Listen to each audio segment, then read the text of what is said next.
Hari ini karena kemarin itu adalah sidangnya terkait masalah dari ekor. Hari ini kita sudah menjalani sidang offline. Nah, di mana offline untuk hari ini kita sudah menyerahkan alat bukti dari kita beserta juga daripada replik dan duplik dari masing-masing pihak sudah kita terima, dan hari ini kita sudah bersyukur karena sudah sampai sejauh pembuktian. Nah, dalam hal ini juga kita akan terus memberikan daripada apa yang terkait di mana posisi masalahnya sehingga kami melakukan gugatan perbuatan melawan hukum. Bang, tadi yang dinyatakan dari pihak sana bahwa menyatakan penyerahan bukti yang diberikan tadi dari abang dari kopi ke kopi aja, Bang. Artinya tidak ada yang aslinya gitu. Nah, ini mempengaruhi juga supaya. Nah, kalau masalah kopi dari kopi itu tidak suatu yang masalah. Yang penting ada kesinambungan antara materi gugatan yang kita masukkan dengan alat bukti yang kita sodorkan. Sekarang logikanya, bagaimana kita bawa asli daripada asli untuk dikopi jadi alat bukti? Ini tersangkut masalah bagaimana pada saat mereka melakukan pers kompres. Otomatis yang kita ambil, yang kita sadur, yang kita dapat adalah alat bukti yang ataupun link-link yang kita dapat dari rekan-rekan media semua. Nah, ini yang kadang-kadang saya juga nggak ngerti daripada pihak kuasa hukum tergugat satu ataupun tergugat dua yang tidak mengerti esensi terkait masalah acara perdata. Sampai masalah bukti kopi saja mereka bisa bisa mereka kritisi. Jangan-jangan mereka takut sehingga membuat statement-statement yang memancing opini masyarakat, di mana nanti masyarakat menganggap kok bisa sih bukti kopi dari kopi, padahal itu bukan satu esensi yang mutlak. Yang intinya adalah perbuatan yang kita dalilkan di dalam gugatan kita itu betul-betul ada unsur terpenuhi atau tidak, itu esensinya.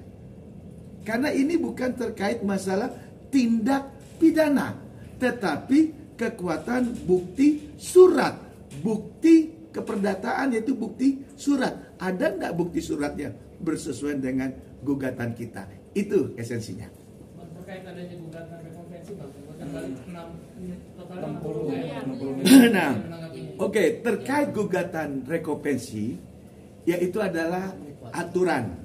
Jadi karena kita sudah masukkan gugatan, otomatis pihak tergugat satu atau tergugat dua punya hak jawab terkait jawaban mereka apa masalah dari gugatan kita, ya otomatis mereka akan minta yang namanya rekopensi. Tapi pertanyaannya, rekopensinya itu masuk nggak di dalam substansi perkara ataupun gugatan yang kita mintakan? Gugatan ini terjadi cikal bakalnya kan dari pihak mereka, bukan dari pihak klien kami, yaitu Bapak Stefanus, bukan, tapi dari pihaknya Jessica Iskandar sama Pak Vincent yang secara berulang-ulang kali di dalam pers kompresnya menyatakan bahwa klien kami seorang penipu. Nah, itu masalahnya. Terkait nominal 60M, itu masuk akal nggak, Bang? Kalau masalah 60M itu kan haknya mereka, tapi akan memalukan sekali kalau itu kita ukur daripada segi materi terkait gugatan kepada klien kami, yaitu Bapak Stephen. Di mana gugatan korban yang mereka mintakan di Polda Metro, kalau memang benar loh si Jessica Iskandar ini korban, sekali lagi, kalau Jessica Iskandar sebagai korban, ya dia menyatakan 9,8 miliar, itu kan jauh berbanding terbalik dengan gugatan keperdataan di Pengadilan Negeri Jakarta Selatan dengan dia memasukkan rekopensinya. Jadi jomplang. Pihak mereka juga masih menyangkal adanya pencemaran nama baik. Nanti kan videonya bakal diputarkan ya, Presiden? Betul. Nah, kita harapkan ini hakim nanti melihat secara utuh link yang mereka siarkan, yang mereka lepas di media tanpa adanya istilahnya apa ya, izin dari instansi terkait. Karena mereka sudah lapor ke Polda Metro, harusnya tunggu dulu Polda Metro Jaya. Polda Metro Jaya aja menyebutkan klien kami dengan nama inisial. Ingat ya, inisial. Waktu itu kalau nggak salah Bapak Julfan ya. Ya, Bapak Julfan Kadip Umasnya ya, Kabid Umasnya ya. Dan mereka pun belum ada rilis sampai detik ini. Belum. Dan selalu menggunakan kalau dari pihak kepolisian diduga. Ini tidak dia langsung penipu, memposting, udah kabur, udah ini, aduh. Dan kita sayang, nanti kita lihat aja.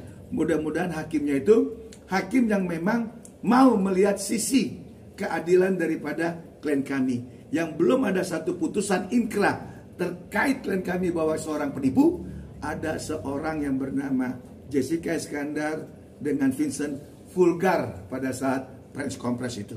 Nah, kalau memang pengacara bilang tidak ada itu masalah pencemaran nama baik, dia kan bukan yang nilai, dia kan hanya pengacara. Apa sih fungsinya pengacara? Hanya mendampingi, hanya membela kepentingan klien, bukan mengambil suatu putusan. Putusan yang adil dari mana? Hakim. Bang Togar, saat Jedar dan tim saya bilang Pak Stephen penipu, respon Pak Stephen ngobrol ke Bang Togar seperti apa sih? Ada langkah hukum selain itu? Marah, makanya karena Pak Stephen itu di luar negeri, langkah yang paling gampang harusnya yaitu laporan ke polisi, pencemaran nama baik. Cuman kita ngerti kalau pidana terkait masalah pencemaran nama baik Undang-Undang ITE itu harus di pihak korban sendiri, yaitu Bapak Vincent. Karena beliau di luar negeri, cukup melalui kuasa hukum, melalui gugatan keperdataan. Sebenarnya kalau ini pidana sudah dari kemarin, orang itu naik tersangka. Saya ini praktis hukum. Cuman karena Pak Vincent di luar negeri tidak datang, Pak Stephen di luar negeri tidak datang, nggak bisa kan, harus prinsipal yang melaporkan. Makanya kita masukkan gugatan ke Pengadilan Negeri Jakarta Selatan.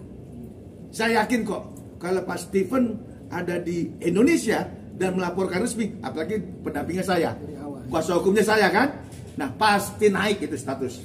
Ada kemungkinan Bang datang ke?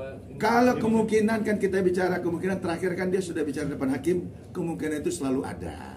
Tapi masalah kepastian ya Pak Stephen sendiri dong yang tahu, bukan kita. Kita hanya sebagai kuasa hukum hanya mengkanter daripada masalah hukum, mengkanter dari berita-berita yang memang kita duga tidak berimbang. Bang, terkait pihak polisi sendiri kabarnya udah menerima SP2P. SP2HP siap. SP2P. Itu seperti apa? Dari pihak mereka. Pihak. Nah, kalau mereka mendapatkan SP2HP itu adalah hal wajar karena dia itu sebagai pelapor. Tetapi kan coba baca yang baik. SP2HP yang mereka terima ada nggak namanya Jessica Iskandar? Ada nggak? Ada nggak? Jangan nanti kasus Nikita Mirzani terjadi lagi nih.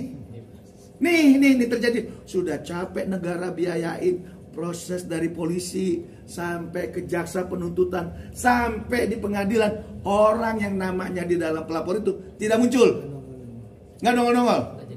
Karena apa?